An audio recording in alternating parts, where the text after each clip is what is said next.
नमस्कार, स्वागत है आपका आपके अपने चैनल उज्जवल जीके में। मैं हूं सीमा तेजस। आज हम पढ़ने जा रहे हैं भारतीय इतिहास के महत्वपूर्ण 108 प्रश्नोत्तर। एक प्रश्न जो है इसमें मिस हो गया है, इसलिए 108 प्रश्नोत्तर आज हम देखने वाले हैं। और ये ऐसे प्रश्न हैं जो किसी न किसी परीक्षा में पूछे जाते हैं। आप कोई भी एग्ज़ाम देते हैं उसमें भारतीय इतिहास जो है ज़रूर पूछा जाता है। तो ये प्रश्न जो है कुछ वीडियोस में 200 तक जाने वाले हैं, कुछ वीडियोस में 100 और 200, ठीक है। इस प्रकार से क्वेश्चन रहेंगे। तो चलिए पढ़ना शुरू करते हैं। बौद्ध संघ में भिक्षुणी के रूप में स्त्रियों के प्रवेश की अनुमति बुद्ध द्वारा दी गई थी।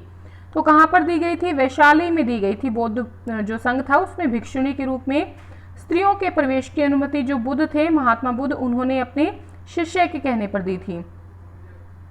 बुद्ध का किसके सिक्कों पर अंकन हुआ है? तो बुद्ध का कनिष्क के सिक्कों पर अंकन हुआ है। ऋग्वेद में अफगानिस्तान के साथ आर्यों के संबंध का सूचक कौन सी नदी है?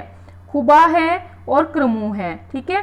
ऋग्वेद में अफगानिस्तान के साथ जो आर्यों के संबंध का सूचक नदियां थी वो खुबा और क्रमू थी। इतिहास के ज्ञात स्रोतों के अनुसार श्रावस्ती नगर की आकृति कैसी थी? तो ये अर्धचंद्राकार थी। कैसी थी? श्रावस्ती नगर की आकृति अर्धचंद्राकार थी। सोत्रांतिक किस धर्म का संप्रदाय था? सोत्रांतिक बौद्ध धर्म का जो है संप्रदाय था। प्रथम गुप्त शासक जिसने परम भागवत की उपाधि धारण की? तो परम भागवत की उपाधि बहुतों ने धारण की है। पहला शासक था चंद्रगुप्त द्वितीय जिसने परम भागवत की उपाधि धारण की थी, वो था गुप्त शासक पहला चंद्रगुप्त द्वितीय। महान जैन विद्वान हेमचंद किसकी सभा में थे? हेमचंद्र जो थे वो जयसिंह सिद्धराज की सभा में थे।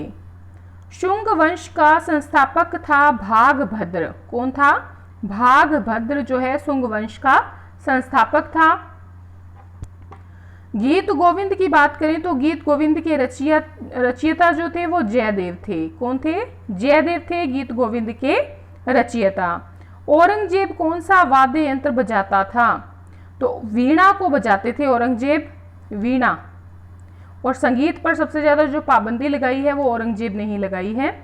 किस सुल्तान ने इक्ता व्यवस्था की शुरुआत की थी? इल्तुतमिश ने जो है इक्ता प्रणाली, इक्ता व्यवस्था की शुरुआत की। आबू के देलवाड़ा जैन मंदिर किससे बने हैं? संगमरमर से बने हैं देलवाड़ा के जैन मंदिर। चित्तौड़ का कीर्ति स्तंभ बनवाया था राणा कुंभा ने। किसने बनवाया था? राणा कुंभा ने। पृथ्वीराज चौहान जिनको राय पिथौरा के नाम से भी जाना जाता है, इनका मूल नाम क्या था? पृथ्वीराज तृतीय था। पृथ्वीराज चौहान राय पिथौरा का नाम था, मूल नाम पृथ्वीराज तृतीय।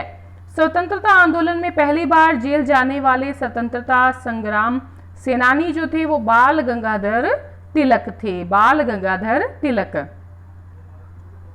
स्वतंत्रता आंदोलन से अरुणा आसफ जुड़ी थी, वो कौन सा आंदोलन था? भारत छोड़ो आंदोलन से अरुणा आसफ अली जुड़ी थी। संगम काल में रोम शासक अगस्टस से राजनीतिक संबंध किस वंश के शासकों ने जो है स्थापित किए थे? पांड्य शासकों ने संगम काल में रोम शासक अगस्टस से राजनीतिक संबंध स्थापित किए थे। पहले कौन सी घटना घटित हुई थी? क्रिप्स मिशन, ठीक है। महात्मा गांधी धरसना नामक सत्याग्रह के समय कहाँ थे? धरसना नाम का जो सत्याग्रह आंदोलन हुआ था उस समय महात्मा गांधी यरवदा की जेल में थे। यरवदा जेल में थे। महात्मा गांधी ने पहली बार भूख हड़ताल का प्रयोग हथियार के रूप में कहाँ किया था? अहमदाबाद की जो मिल की हड़ताल थी उसमें किया था। स्थानीय शासन व्यवस्था को किस वायसराय के समय में प्रोत्साहन मिला? लॉर्ड रिपन जो है वायसराय जब था तो इसके समय में स्थानीय शासन व्यवस्था को प्रोत्साहन मिला। अनेकांतवाद किसका सिद्धांत है? अनेकांतवाद जैन मत का सिद्धांत है। गोरखालैंड परिषद कोलकाता की किस जिले हेतु प्रशासन के लिए स्थापित की गई है? गोरखालैंड परिषद जो है कलकत्ता की दार्जिलिंग जिले के प्रशासन के लिए स्थापित की गई परिषद है। प्रसिद्ध विरूपाक्ष मंदिर अवस्थित है हम्पी में, ठीक है। विरूपाक्ष मंदिर कहाँ है? हम्पी में। अंग्रेजों ने सूरत में अपनी पहली फैक्ट्री किसकी अनुमति से स्थापित की थी? जहांगीर की अनुमति से सूरत में अंग्रेजों ने पहली फैक्ट्री को स्थापित किया था। नेक्स्ट है, अहमदाबाद टेक्सटाइल लेबर एसोसिएशन की स्थापना किसने की? तो अहमदाबाद टेक्सटाइल लेबर एसोसिएशन की स्थापना महात्मा गांधी ने की थी। व्यक्तिगत सत्याग्रह में विनोबा भावे का प्रथम सत्याग्रही चुना गया सत्याग्रह आंदोलन कौन सा था और कब शुरू हुआ था? सितंबर 1940 में शुरू हुआ था व्यक्तिगत सत्याग्रह, जिसमें विनोबा भावे जो थे वो पहले सत्याग्रही चुने गए थे। वह स्तूप स्थल जिसका संबंध भगवान बुद्ध के जीवन की घटना से नहीं है। सांची का जो स्तूप है इसका इनके जीवन की कोई घटना जो है उससे संबंध नहीं है। चोल शासकों में जिसने बंगाल की खाड़ी को चोल झील का स्वरूप दिया था, तो राजेंद्र प्रथम चोल जो थे इन्होंने बंगाल की खाड़ी को चोल के झील का स्वरूप दिया। किसमें गीता के निष्काम कर्म का सिद्धांत है? ईशोपनिषद में जो गीता है उसके निष्काम कर्म का सिद्धांत दिया हुआ है। प्रभास गिरी जिनका तीर्थ स्थल है वे हैं जैन, तो जैनों का जो तीर्थ स्थल है वो प्रभास गिरी है। किस अभिलेख में अशोक ने ग्रीक और आरामाइक दोनों लिपियों का प्रयोग किया है? तो कंधार का जो अभिलेख है उसमें अशोक ने ग्रीक और आरामाइक दोनों लिपियों का प्रयोग किया है। कृषि और पशुपालन के आदिम चिन्ह कहाँ मिले हैं? आदमगढ़ में कृषि और पशुपालन के आदिम चिन्ह मिले हैं। दिल्ली का सुल्तान जिसने अपने संस्मरण लिखे, फिरोज तुगलक जो था ये दिल्ली का सुल्तान था, इसने अपने संस्मरण लिखे। किसके शासन में गुरु नानक देव ने सिख धर्म की स्थापना की? तो सिकंदर लोदी के समय में गुरु नानक देव ने सिख धर्म की स्थापना की। वह गवर्नर जनरल जिसने दास प्रथा को समाप्त किया? Lord Ellenborough. Lord Ellenborough governor general जब था तो इसने दास प्रथा को समाप्त किया था। अखिल भारतीय किसान सभा का पहला आयोजन कहाँ हुआ? लखनऊ में हुआ था अखिल भारतीय किसान सभा का पहला आयोजन। महात्मा गांधी ने 1922 में असहयोग आंदोलन क्यों वापस ले लिया? जब चोरा चोरी की जो घटना हो जाती है, कांड हो जाता है, उस में जो हिंसा होती है उसकी वजह से महात्मा गांधी ने 1922 में असहयोग आंदोलन जो है वापस ले लिया था। पहला कौन था जिसने ब्रिटिश शासन के समय भारत के बाहर स्वतंत्र सरकार की स्थापना की घोषणा की? तो पहले शासक थे महेंद्र प्रताप, जिन्होंने ब्रिटिश शासन के समय में भारत के बाहर रहकर स्वतंत्र सरकार की स्थापना की घोषणा की थी। किस तिथि को मुस्लिम लीग ने पाकिस्तान दिवस मनाया? 23 मार्च 1940 को जो मुस्लिम लीग थी इसने पाकिस्तान दिवस को मनाया था। नेक्स्ट है आजाद हिंद फौज के किस सैनिक को 7 वर्ष के कारावास का दंड दिया? अरुणा आसफ अली जो थी इनको 7 वर्ष के कारावास का दंड दिया गया था। ईस्ट इंडिया कंपनी के किस अंग्रेज गवर्नर को औरंगजेब द्वारा भारत से निष्कासित किया गया? Sir John child. Sir John child जो अंग्रेज गवर्नर था इसको औरंगजेब द्वारा भारत से निष्कासित किया गया था। इंग्लैंड की ईस्ट इंडिया कंपनी की भारत में प्रथम निर्णायक सैन्य सफलता मानी जाती है प्लासी के युद्ध से। ठीक है, उसके बाद प्लासी का तो युद्ध इतना वो नहीं था, बक्सर का युद्ध जो था, जो प्लासी का युद्ध है इसे इतिहासकार युद्ध की श्रेणी नहीं देते, ये तो धोखेबाजी की गई थी सिराजुद्दौला के साथ। ठीक है, तो इंग्लैंड की ईस्ट इंडिया कंपनी की भारत में पहली निर्णायक सैन्य सफलता है प्लासी के युद्ध की। नेक्स्ट है आधुनिक इतिहासकार जिसने 1857 की लड़ाई को स्वतंत्रता की पहली लड़ाई कहा है? Doctor R.C. मजूमदार ने। ये आधुनिक इतिहासकार हैं। सर्वप्रथम भारत से व्यापारिक संबंध बनाया पुर्तगालियों ने। गांधी जी ने दांडी की समुद्र यात्रा पर नमक कानून का उल्लंघन किया, कब किया था? 6 अप्रैल 1930 को। 6 अप्रैल 1930 को दांडी समुद्र यात्रा पर नमक कानून का उल्लंघन किया गांधी जी ने। कौन सी वस्तु का व्यापार अंग्रेजी काल में तस्करी के रूप में चीन के लिए होता था? चीन के लिए तस्करी के रूप में अंग्रेजी काल में किस वस्तु का व्यापार होता था? अफीम का। कुतुब मीनार की 5वीं मंजिल का निर्माण किसने करवाया था? कुतुब मीनार की 5वीं मंजिल का निर्माण करवाया था फिरोज शाह तुगलक ने। 50वां प्रश्न है आपके सामने, दारा शिकोह ने किस शिष्य के अंतर्गत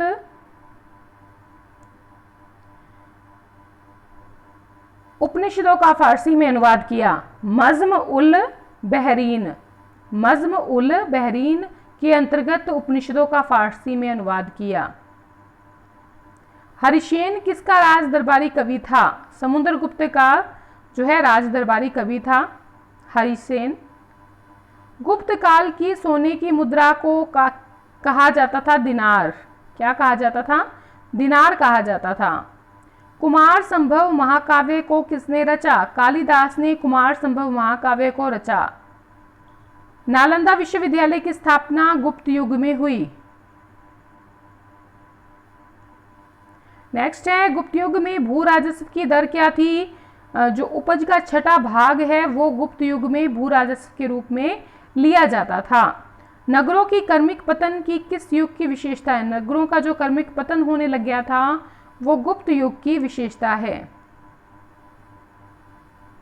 किस वंश के शासकों ने मंदिरों और ब्राह्मणों को सबसे अधिक ग्राम अनुदान किए? गुप्त वंश ने। गुप्त वंश ने मंदिरों और ब्राह्मणों को सबसे अधिक ग्राम जो हैं वो अनुदान दिए। मेहरौली स्थित लौह स्तंभ किसकी स्मृति में है? तो ये चंद्रगुप्त द्वितीय की स्मृति में है। कालिदास के द्वारा रचित जो मालविका अग्निमित्र नाटक है उसका नायक तो है अग्निमित्र और जो नायिका है वो मालविका है। नेक्स्ट है, समुद्रगुप्त की सैनिक उपलब्धियों का वर्णन जो है वो प्रयाग अभिलेख में मिलता है, प्रयाग प्रशस्ति में मिलता है। बाल विवाह की प्रथा गुप्त युग से शुरू हुई। सर्वप्रथम कौन सा ग्रंथ यूरोपीय भाषा में अनुवादित हुआ? अभिज्ञान शाकुंतलम ऐसा पहला ग्रंथ था जो यूरोपीय भाषा में अनुवादित हुआ। सती प्रथा का पहली बार उल्लेख हमें कहाँ मिलता है? एरण अभिलेख में पहली बार उल्लेख मिलता है सती प्रथा का। गुप्तकालीन सिक्कों का सबसे बड़ा ढेर प्राप्त हुआ है बयाना भरतपुर से। बयाना भरतपुर से गुप्तकालीन सिक्कों का सबसे बड़ा ढेर प्राप्त हुआ है। किस गुप्त शासक को नालंदा विश्वविद्यालय का संस्थापक माना जाता है? रूपक को। कालिदास की कौन सी कृति की गिनती विश्व की सर्वाधिक प्रसिद्ध 100 कृतियों में की जाती है? अभिज्ञान शाकुंतलम की। गणित की दशमलव प्रणाली के आविष्कारक हैं मौर्य युग। मौर्य युग जो है इस समय गणित की दशमलव प्रणाली का आविष्कार किया गया। किस विद्वान ने गणित को एक अलग विषय के रूप में स्थान दिया? आर्यभट्ट ने स्थापित किया था गणित को एक अलग विषय के रूप में। गुप्त काल की प्रसिद्ध पुस्तक नवनीतकम का संबंध जो है वो चिकित्सा के क्षेत्र से है। तांबे के सिक्के जारी करने वाला पहला गुप्त शासक था रामगुप्त। नेक्स्ट है, मिहिर कुल का संबंध है हुणों से। कौन से गुप्त राजा ने विक्रमादित्य की उपाधि धारण की? चंद्रगुप्त द्वितीय। चंद्रगुप्त द्वितीय ने। किस गुप्त शासक ने दक्षिण में 12 राज्यों पर विजय प्राप्त की? तो समुद्रगुप्त ने दक्षिण के 12 राज्यों पर विजय प्राप्त की। सर्वराजोच्चेता की उपाधि किसने धारण की है? समुद्रगुप्त ने। चंद्रगुप्त प्रथम ने गुप्त वंश की स्थापना 319 ईस्वी में की। गुप्त वंश और शक जो संवत है, गुप्त संवत और शक संवत में जो अंतर है वो 241 वर्ष का है।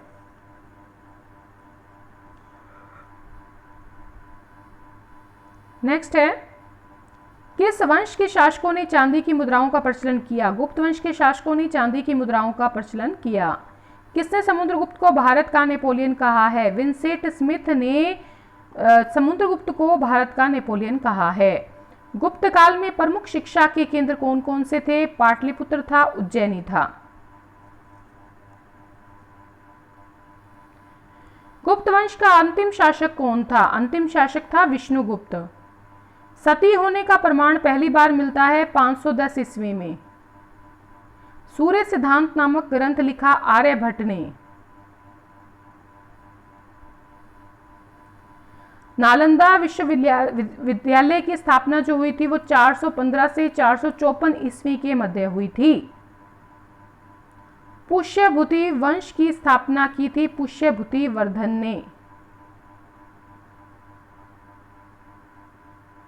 पुष्यभूति वंश का सबसे प्रतापी शासक था हर्षवर्धन। हर्षवर्धन 606 ईस्वी में गद्दी पर बैठा था। हर्षवर्धन का राज दरबारी कवि था बाणभट्ट। चीनी यात्री ह्वेनसांग जो है हर्षवर्धन के समकालीन था।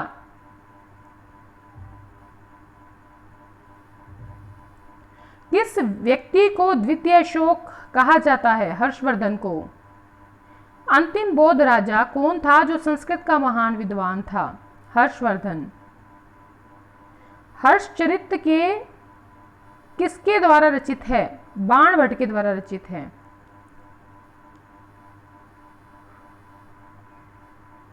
किस राजा ने रत्नावली नामक पुस्तक लिखी? हर्षवर्धन ने। हर्षवर्धन और पुलकेशिन द्वितीय के मध्य हुए संघर्ष की जानकारी ऐहोल अभिलेख से प्राप्त होती है। हर्ष ने अपनी राजधानी थानेश्वर कहां स्थानांतरित की थी? थानेश्वर से कहां स्थानांतरित की थी? कन्नौज।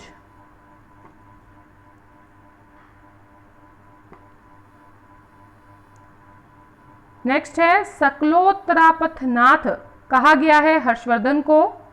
बंगाल का कौन सा शासक हर्ष के समकालीन था?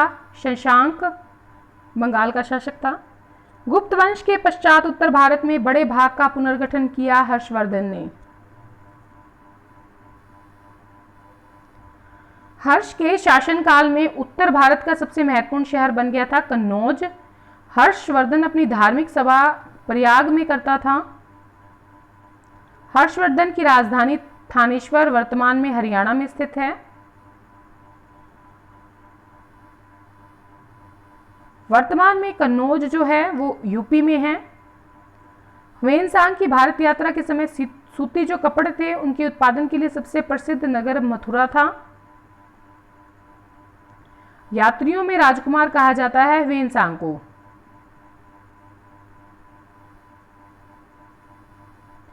कुंभ के मेले का शुभारंभ करवाया हर्षवर्धन ने।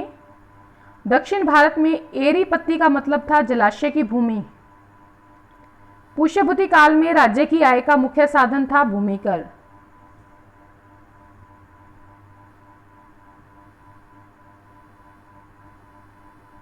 नेक्स्ट है पुष्यभूति काल में भूमि कर लिया जाता था पैदावार का 1/6 भाग, 1/6वां भाग। हर्षवर्धन के समय नालंदा विश्वविद्यालय का कुलपति शीलभद्र था। और किस अभिलेख में हर्षवर्धन को परमेश्वर कहा गया है? मधुबन और बांसखेड़ा अभिलेखों में। तो इस प्रकार से आज हमने प्राचीन भारतीय इतिहास के 108 क्वेश्चन देख लिए हैं। अगर आपको वीडियो पसंद आई है प्लीज़ लाइक ज़रूर करें और कम से कम अपने 10 मित्रों को वीडियो को शेयर ज़रूर करें। इसी प्रकार से हमारी प्राचीन भारतीय इतिहास, मध्यकालीन भारतीय इतिहास और आधुनिक भारतीय इतिहास की जो क्लासेस हैं वो जारी रहेंगी। आज के लिए इतना ही। बहुत बहुत शुक्रिया अंत तक बने रहने के लिए।